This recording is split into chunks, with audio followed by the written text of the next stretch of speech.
So hello guys, good day. So CJ Motomix here. So karon guys atong pagaistoryahan ug unsa ba ang copyright or unsa ba ang copyright strike. So dagdag utana nga man ma-copyright ang ilaang YouTube channel. So ito ang isgutan na.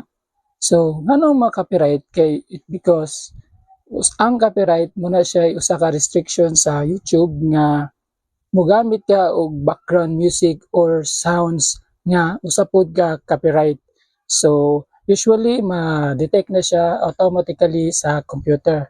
So pwede sa na siya nga enable for monetization. In short, dili nimo pwede mabutangan og ads ang maong video. So naasab na siya ay mga instances nga ma-monetize pero ang mabutangan na is shared. Mabutang sa restriction niya is shared.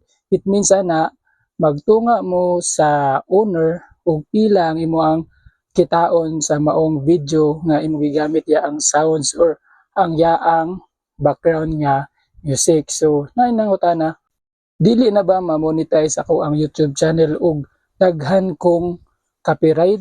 So maglisod na mo kog monetize, maban ba ko ang YouTube channel? So dili na siya mao. So dili ra maka-effect ang copyright sa YouTube.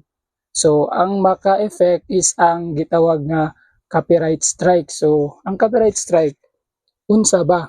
So ato pagaisgutan ng copyright strike sa YouTube nga manguha ka og mga video sa lain nga content creator sa YouTube dayon imong i-upload sa imo ang channel. So it means na kana siya mo'y copyright. So automatic na siya nga mo detect pod sa owner.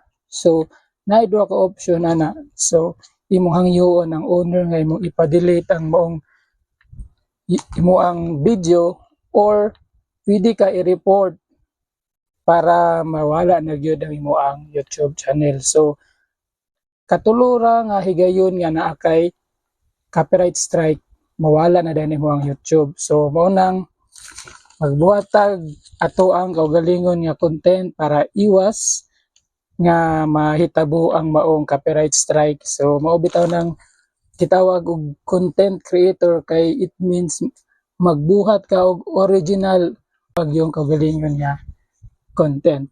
So para iwas, so para na ako mga advice ginagmay nga kita magbuhat na lang gyud ta sama na ako nga small YouTuber, so magbuhat ta og mga ato ang kaugalingon nga content.